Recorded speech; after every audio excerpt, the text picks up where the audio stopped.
रेलियाना एक ऐसी लड़की जो ये समझती है कि जिस घर में वो रह रही है वो उसका नहीं है। वहीं एक दूसरी दुनिया में एक ऐसी लड़की जिसके बहुत कोशिश करने पर और 1 साल का ड्रॉप लेने पर भी वो यूनिवर्सिटी में एडमिशन नहीं करा पा रही थी और वो उदास होकर छत पर खड़ी थी।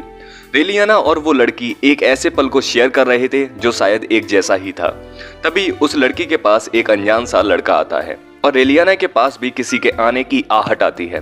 तभी वो दूसरी लड़की के मोबाइल पर एक मैसेज आता है और उस लड़की का नाम हानासाकी रिनको था कि तुमने यूनिवर्सिटी एग्जाम क्रैक कर लिया है और एडमिशन करवा के आप 1 अप्रैल से पढ़ाई शुरू कर सकती हैं।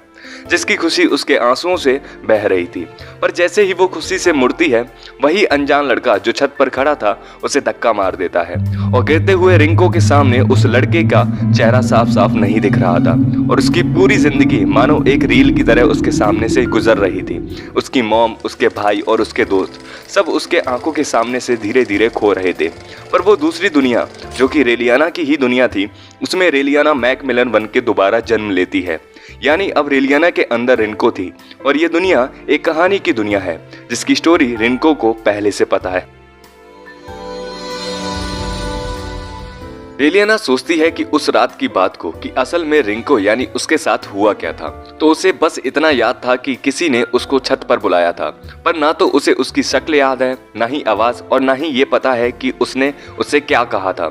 और इस नोवेल में यानी इस कहानी में होने का रीजन भी उसे पता नहीं चल रहा था और इतना सुंदर लगना तो उसने कभी सोचा भी नहीं था। फिर तभी उसकी एक नौकरानी उसे खाने पर बुलाती है जहां उसके डैड जॉन डीन मैकमिलन घर के मुखिया हैं और वो बैरोन नाम से तेल की इंडस्ट्री में बहुत सक्सेसफुल है और फेमस भी हैं। उसकी फैमिली एक पिक्चर परफेक्ट यानी एक खुशहाल फैमिली है। रेलियाना सोचती है कि वापस जिंदा होने के अलावा इस फैमिली और इस जिंदगी में वो बस एक कैरेक्टर है, एक कहानी का। पर इस नोवेल की कहानी के मुताबिक वो बस एक सपोर्ट कैरेक्टर है जिसमें मेन लीड तो दूसरी लड़की है जो पढ़ाई करके अब्रॉड से आती है जब उसकी दोस्त की मौत हो जाती है, और दूसरे शब्दों में कहें जब रेलियाना मैकमिलन की मौत होती है, जो कि उसे परेशान करती है कि उसे इस लाइफ में भी मरना पड़ेगा और 2 बार मौत उसे मंजूर नहीं थी। कहानी के हिसाब से रेलियाना की मौत जहर देने की वजह से हुई थी जो कि उसका मंगेतर देता है जब वो हर शाम की तरह चाय पीती थी उसी में मिलाकर। तभी उसका मंगेतर फ्रांसिस ब्रूक्स उससे मिलने आता है जो इन सब चीजों के पीछे था। पर रेलियाना अब जानते हुए भी अपना कैरेक्टर प्ले कर रही थी और सोच रही थी कि ब्रूक्स मैकमिलन यानी उसकी फैमिली का भरोसे वाला आदमी तब बन जाएगा जब रेलियाना की मौत होगी और फिर पूरा बिजनेस उनका हथिया लेगा। और तभी इस कहानी की हीरोइन आएगी और पूरा सच सॉल्व करेगी और फ्रांसिस ब्रूक का असली चेहरा दिखाएगी। मतलब नोवेल में तो ऐसा ही हुआ था, पर अगर इतना सब हुआ तो उसे मरना पड़ेगा, जो कि परेशानी वाली बात है। फ्रांसिस ब्रूक्स बोलता है कि मौसम बहुत अच्छा है, क्यों ना हम बाहर टहलने चलते हैं। रेलियाना भी उससे दिखाने के लिए मुस्कुरा रही थी और जैसा वो कह रहा था कर रही थी। गार्डन में चलते वक्त वो सोचती है कि ब्रूक्स फैमिली सबसे लंबे टाइम से एक अच्छा नोबल घराना है, तो ये मंगनी खुद से खत्म करना थोड़ा मुश्किल हो सकता है। और अगर मैंने किसी को ये बताया कि वो मुझे मारने वाला है तो वो मुझ पर भरोसा नहीं करेंगे। तो बस एक ही रास्ता बचा है कि मुझे कुछ ना कुछ करके उसी के मुंह से ये एंगेजमेंट तोड़नी पड़ेगी। और चलते हुए रेलियाना रुक जाती है। फ्रांसिस बोलता है कि क्या हुआ? रेलियाना डायरेक्ट बोलती है कि हम ब्रेकअप कर लेते हैं, जिसे सुनकर फ्रांसिस हंसते हुए ऐसे एक्ट करता है कि मानो उसने कुछ सुना ही ना हो और बहाने बनाने लगता है कि वो देखो चिड़िया। रेलियाना बार बार कहती है कि मैं ब्रेकअप करना चाहती हूँ। कितना अजीब सा चिड़िया है ना। रेलियाना चिल्लाती है कि तुम मुझे सुन भी रहे हो? अरे यार वो चील है, कोई चिड़िया नहीं। अजीब बात है। रेलियाना हार मान के अगले प्लान के लिए एक किताब खरीदने के लिए जाती है जिसमें 50 तरीके लिखे थे अपने बॉयफ्रेंड से ब्रेकअप करने के, और उसके तरीके इस्तेमाल करती है। जैसे डिनर खाते वक्त वो वाइन फ्रांसिस के सर पर जानबूझ के गिरा देती है, लेकिन फ्रांसिस इजीली उसे इग्नोर कर देता है। फिर वो ब्रूक्स को पियानो बजाने का बोलती है और जैसे ही वो बजाने वाला था वो वहां से सॉरी बोलकर निकल जाती है। पर उसकी एक भी चाल काम नहीं कर रही थी। वो हर बार बस रेलियाना के सारे प्लान झेल रहा था। और अब अगला प्लान था चार्म, जिसमें वो दोनों शिकार पर जाते हैं जहां ब्रूक्स उसे गन पकड़ना सिखाता है, क्योंकि रेलियाना ऐसे एक्ट कर रही थी कि मानो उसे गन चलाना आता ही नहीं था। पर वो तो अपने डैड को देख देखकर काफी एक्सपर्ट हो चुकी थी और वो एक्टिंग करती है कि उसे नहीं आता, लेकिन वो ब्रूक्स के सर के पास से गोली चलाती है, जिसे देखकर फ्रांसिस ब्रूक्स की तो पैंट गीली हो चुकी थी और उसे लगता है कि अब तो ब्रेकअप हो ही जाएगा। पर फिर से प्लान फेल हो जाता है और वो कुछ नहीं बोलता। अगली सुबह फ्रांसिस जब रेलियाना से अचानक मिलने आता है तो रेलियाना उससे गुस्से में बोलती है कि क्या हुआ, अचानक बिना प्लान के क्यों आ गए। जिस पे फ्रांसिस बोलता है कि प्लान्स, हमारी मंगनी हो चुकी है तो अपॉइंटमेंट लेने की क्या जरूरत है। जिस पे रेलियाना बोलती है कि तो क्या हुआ, मेरी भी प्राइवेसी है, लाइफ है, ऐसे ही कोई नहीं आ सकता। और क्या बिल्कुल भी मैनर्स नहीं है क्या, और जाओ अपने घर जाओ, मैं आज फ्री नहीं हूँ। जिसपे फ्रांसिस रेलियाना को हाथ पकड़कर गुस्से में बोलता है कि मुझे पता है कि हमारी पॉलिटिकल शादी हो रही है, पर मुझे लगता था कि हमारा कुछ गहरा सा रिश्ता है, और या फिर मैं ही ऐसा सोच रहा था क्योंकि तुम अचानक से ऐसे अजीब बर्ताव करने लगी हो। जिसपे रेलियाना बोलती है कि तुम सही सोच रहे हो, मेरा इसमें कोई इंटरेस्ट नहीं है, अब जाओ यहाँ से। जिसे सुनकर फ्रांसिस अपना असली चेहरा दिखाता है और बोलता है कि तुम्हारी मैकमिलन फैमिली हमारी फैमिली की सोशल स्टेटस चाहती है, तो उन्हें शुक्रगुजार होना चाहिए कि मैं मान गया हूँ तुम जैसी एक हाल ही में बनी दिखने वाली अमीर फैमिली से शादी करने में। जिस पे रेलियाना शॉक थी, पर फ्रांसिस बोलता है कि तुम ऐसे लड़ सकती हो पर इस शादी से भाग नहीं सकती, और तैयार हो जाओ अपने फ्यूचर हस्बैंड्स को सर्व करने के लिए। फिर तभी एक पार्टी में रेलियाना सोच रही थी कि काश मैं ऐसे इंसान को खुद मार सकती, पर मैं इस नई दुनिया के तौर तरीके समझने के लिए नहीं हूँ, और मेरा हर एक दिन डर में बीत रहा है। कि तभी वहाँ एक लड़का आता है और रेलियाना बस अपने ख्यालों में खोई थी कि मुझे कोई नया रास्ता नहीं देख पा रहा और अब कुछ तो सोचना पड़ेगा।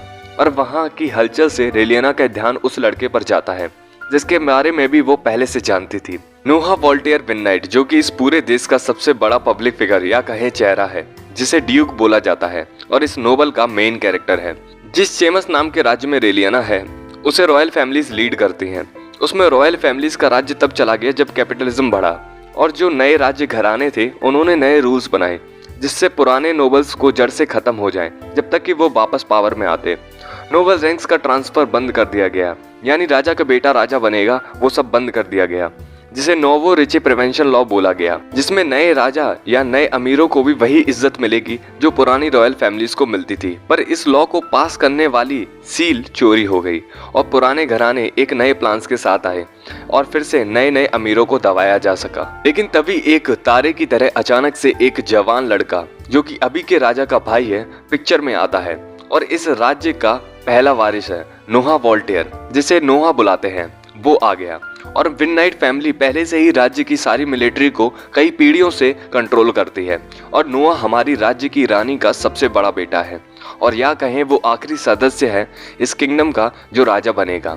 और उसे राजा बनाने से कई बार रोका भी जा चुका है किसी षड्यंत्र के चलते हुए, पर वो अब यंग एज के नाम से जाना जाता है जो अपनी इमेज वापस लेगा और पुराने राज्य घराने की उम्मीद फिर से वापस लाएगा, जो कि उसके लिए सच में कठिन रहा होगा। पर एक मिनट, उसकी रैंक बहुत ऊपर है तो वो ब्रुक्स जैसे लोगों को तो आसानी से रोक सकता है। और अगर ऐसा हुआ तो एक नई कहानी बनेगी, क्योंकि मुझे ये कहानी और ये किरदार पहले से पता है, तो इसको बदलने के काबिल भी मैं ही हूँ जो कि दूसरी दुनिया से आई है, यानी हानासाकी रिंको उर्फ रेलियाना मैकमिलन। मुझे नहीं पता कि ऐसा कुछ प्योर ब्लड पे काम करेगा या नहीं, पर या तो करो या मरो। नोआ थोड़ी देर के लिए अकेले कहीं जा रहा होता है तो रेलियाना उसके पीछे जाती है कि कम से कम ट्राई तो करना बनता है। तभी एक जेक लैंगस्टन नाम का लड़का फ्रांसिस से मिलता है, जिसे देखकर फ्रांसिस उसे कोने में ले जाता है घबराते हुए।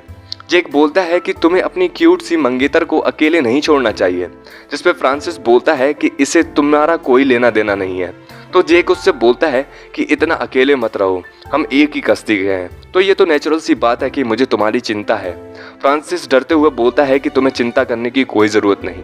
जेक बोलता है हमारे क्लाइंट ने बोला है कि तुम और तुम्हारी मंगेतर के बीच में अभी कुछ अच्छा नहीं चल रहा, जिसे सुनकर फ्रांसिस की हालत खराब हो चुकी थी और जेक धमकी देता है कि या तो वो काम करो जो करना था या तो मैं तुम्हें ऐसे फंसाऊंगा कि तुम मारे जाओगे। खैर, अपनी मंगेतर को ज़्यादा परेशान नहीं करना, और जेक वहाँ से चला जाता है। फ्रांसिस गुस्से में जा रहा था, ये बोलते हुए कि सब उस लड़की की गलती है। मुझे लगा था कि वो एक शर्मीली लड़की है, पर अचानक से पूरी बदल गई। और तभी वो एक वेटर से पूछता है कि तुमने लेडी रेलियाना को कहीं देखा है, जिसपे वो बताता है कि मैंने उन्हें गार्डन की तरफ जाते हुए देखा है सर। फ्रांसिस बोलता है कि क्या सिरदर्द है और एलियाना नोहा के पास खड़े होकर सोच रही थी कि बिना सोचे समझे इसके पीछे आ तो गई, पर ये तो सोचा ही नहीं कि क्या बोलूंगी इससे। और वो तो पहले से ही शक कर रहा होगा, क्योंकि ऐसा तो है नहीं कि हम पहले से दोस्त हैं। और आंख बंद करके सोचने लगती है कि वैसे ये मेरा पहली बार है किसी नोबल से मिलने का, डायरेक्ट बात करने का। कि तभी नोहा मुड़ के पीछे बोलता है, क्या तुम्हें मुझसे कुछ काम है? जिस पे रेलियाना अपने आप को अच्छे से इंट्रोड्यूस करती है कि मेरा ये पहली बार आपसे मिलना है, तो मेरा नाम रेलियाना मैकमिलान है, मैं बैरन जॉन डीन की मैकमिलन की बेटी हूँ। जिस पे नोहा अपने आप को बहुत शांति से इंट्रोड्यूस करता है, जिसे सुनकर रेलियाना उसे प्यार से देखने लगती है, पर अचानक से सोचती है कि ऐसा कैसे हो रहा है, मैं इसके प्यारे से चेहरे से धोखा नहीं खा सकती, और डायरेक्ट बोलती है कि मैं यहाँ कुछ डील करने आई हूँ। जिसे सुनकर नोहा हल्का सा शौक था, पर रेलियाना को भरोसा था कि मैं इसे पहले से जानती हूँ, और बोलती है कि मुझे नहीं पता मुझे ये कहना चाहिए या नहीं, पर ये रॉयल सील के बारे में है। और सोचती है कि इतना शांत और प्यारी सी हंसी के पीछे एक डीमन छुपा है, ये तो मुझे पहले से ही पता है। और नोहा बोलता है कि क्या बात है, जिस पे रेलियाना खुश होती है कि क्या बात है दो चेहरे वाले। और नोहा एक डीमन की तरह बोलता है, क्यों ना ये डील के बारे में कुछ डिटेल में बताओ। और रेलियाना जैसे ही बताने वाली थी कि फ्रांसिस बीच में आ जाता है। रेलियाना इरिटेट होती है कि ये सबसे इसकी खराब टाइमिंग थी, और सोचती है कि मैं क्या करूं, क्या और किसी मौके का इंतजार करूं, या फिर यही सबसे अच्छा मौका है जब वो दोनों आमने सामने थे। और रेलियाना नोहा के पास जाकर उसका हाथ पकड़ती है, जिसे देखकर फ्रांसिस शॉक था, और वो बोलती है कि अब मैं ये और नहीं छुपा सकती फ्रांसिस, मुझे माफ कर दो। जिस पे ब्रूक्स पूछता है कि पर हुआ क्या, और नोहा रेलियाना को देख रहा था, और रेलियाना बोलती है कि लगता है मैं और ड्यूक एक दूसरे के लिए ही बने हैं। जिसे सुनकर फ्रांसिस जितना शॉक था उतना तो नोहा भी था, पर रेलियाना उसे धीरे से बोलती है, रॉयल सील, अबे रॉयल सील। और नोहा समझ जाता है और रेलियाना को कस के पकड़ता है, जिसे रेलियाना खुद हैरान थी कि सच में ये समझ गया। और फ्रांसिस के तो तोते उड़ गए थे। इतने में रेलियाना का सर्वेंट उसे बुलाने आता है, और ये मौका देखकर रेलियाना वहां से जाने की परमिशन लेती है। पर जाते हुए फ्रांसिस उसका हाथ पकड़ के बोलता है कि क्या ये सच है रेलियाना? रेलियाना सीरियस होकर बोलती है कि बिल्कुल सच है, और जैसा कि मैंने कई बार पहले भी बताया है कि हमारी मंगनी नहीं हो सकती। फ्रांसिस बोलता है कि क्यों नहीं। रेलियाना समझाती है क्योंकि अब बहुत देर हो चुकी है और मुझे जाना पड़ेगा। जिस पर फ्रांसिस चिल्लाता है कि तुम जैसे नीचे लेवल के नए नए अमीर, तुम चाहते हो कि ये मंगनी हो या ना हो, तुम्हें लगता है कि ये तुम्हारी औकात में है। कि तभी नोहा बीच में आके बोलता है कि अब बहुत हुआ, और वो सर्वेंट को बोलता है कि रेलियाना को अब घर ले जाओ। और वो लोग वहां से चले जाते हैं, और फ्रांसिस चाह के भी कुछ बोल नहीं पाता, क्योंकि जिसके सामने बोलता वो कोई और नहीं बल्कि नोहा वॉल्टियर विननाइट है, जिसके लिए थोड़ा जिगरा चाहिए। और नोहा जैसे ही मुड़ता है तो फ्रांसिस बोलता है कि माना तुम ड्यूक को, जो कि बड़ी बात है, पर ये लड़की मेरी मंगेतर है। जिस पर नोहा बोलता है कि जो उसने कहा वो सुना नहीं क्या? मुझे नहीं लगता कि तुम्हें कोई हक है अब उसे मंगेतर कहने का। लेकिन फ्रांसिस हिम्मत करके ये बोल के चला जाता है कि मैं उनमें से नहीं हूँ जो शांति से बैठे। और नोहा उसके जाते ही विटॉन नाम के छुपे हुए अपने बंदे से बोलता है कि रेलियाना मैकमिलन की तहकीकात करो, और किसी को इस आदमी पर नजरें रखने के लिए भी भेजो, क्योंकि मुझे लगता है कि ये कुछ कर सकता है। और विटॉन वहां से चला जाता है।